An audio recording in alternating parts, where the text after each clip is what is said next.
Salam alaikum wa rahmatullah. Alors dans cette vidéo on va voir la partie 2 sur la valeur absolue. Donc on commence par la propriété 1. Donc dans cette propriété on a la valeur absolue de x au carré égale à la valeur absolue de x le tout au carré égale à x au carré. Pourquoi? Parce que x au carré est toujours positif. Donc la valeur absolue de x au carré égale à x au carré parce que x au carré est positif. Ça y est. Par exemple si on a la valeur absolue de moins 2 au carré égale. Donc, moins 2 au carré égale à 4. Donc, la valeur absolue de 4 égale à 4. Ça y est. Et la valeur absolue de moins 2 au carré. Donc, la valeur absolue de moins 2 égale à 2 au carré égale à 4. Et on a moins 2 au carré égale à 4. Alors, la valeur absolue de, on peut dire que la valeur absolue de moins 2 au carré égale à la valeur absolue de moins 2 au carré égale à moins 2 au carré. Parce qu'un nombre au carré est toujours positif. Un autre exemple, donc ici on a la valeur absolue de racine 7, le tout au carré, égale à la valeur absolue de racine 7 au carré. Alors racine 7 au carré égale à 7. Donc on a la valeur absolue de 7, alors égale à 7. Propriété 2. La valeur absolue de x fois la valeur absolue de y égale à la valeur absolue de x fois y. Par exemple, si on a la valeur absolue de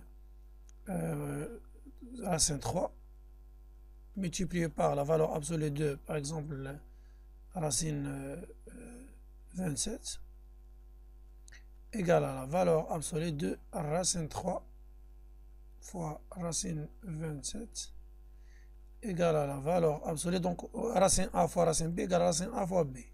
Donc 3 fois 27, 81. Donc égale à la valeur absolue de 9 égale à 9. Ça y est. Un autre exemple. La valeur absolue de racine 2 fois la valeur absolue de racine 8 égale à la valeur absolue de racine 2 fois racine 8 égale la valeur absolue de racine 2 fois 8, c'est-à-dire 16. Donc racine 16 égale à 4. Donc la valeur absolue de 4 égale à 4. Ça y est, propriété 3. Donc la valeur absolue de x divisée par la valeur absolue de y égale à la valeur absolue de x divisée par y. Si on veut montrer cette propriété, donc on a si x est positif et y est positif, alors on a la valeur absolue de x divisée par la valeur absolue de y égale à x, parce que x est positif, divisé par y. Et de même, on a la valeur absolue de x sur y, puisque x et y ce sont des nombres positifs, alors x sur y est un nombre positif, donc égal à x divisé par y. De même, si on a x est positif et y est négatif. Donc dans ce cas, on a la valeur absolue de x sur la valeur absolue de y égale à, puisque x est positif, donc on a la valeur absolue de x égale à x. Et puisque y est négatif, donc la valeur absolue de y égale à moins y. Alors on a moins x divisé par y. Et si on calcule la valeur absolue de x divisé par y, on trouve, puisque x est positif et y est négatif, donc x divisé par y est un nombre négatif. Alors, puisque x divisé par y est négatif, donc la valeur absolue de x divisé par y égale à moins x divisé par y. Et alors on a la valeur absolue de x sur la valeur absolue de y égale à la valeur absolue de x divisé par y. Voici un exemple.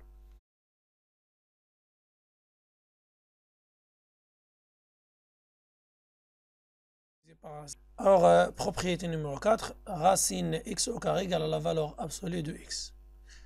Pour bien comprendre cette propriété, donc on a, par exemple, racine 2 au carré égale à racine 4 égale à 2, tout simplement.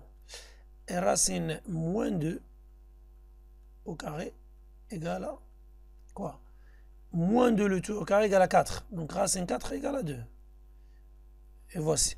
Donc la valeur absolue, pardon, la racine moins 2 au carré égale à la valeur absolue de moins 2 égale à 2. Et non moins 2. Attention. Si on écrit comme ça, la valeur absolue de a au carré égale à a, alors c'est faux. Cette égalité est correcte seulement si a est positif. Et si a est négatif, donc racine a au carré égale à moins a. si A est inférieur à 0. Attention. Donc, voici un exemple. Racine moins 3 au carré égale à la valeur absolue de moins 3 égale à 3. Ça y est. Et finalement, la valeur absolue de moins x égale à la valeur absolue de x. La valeur absolue de moins 2 égale à la valeur absolue de 2. La valeur absolue de moins 3 égale à la valeur absolue de 3 égale à 3, etc. Donc voici un autre exemple. Et alors pour évaluer vos connaissances, vous devez consulter le site maths01.com. Merci et à bientôt.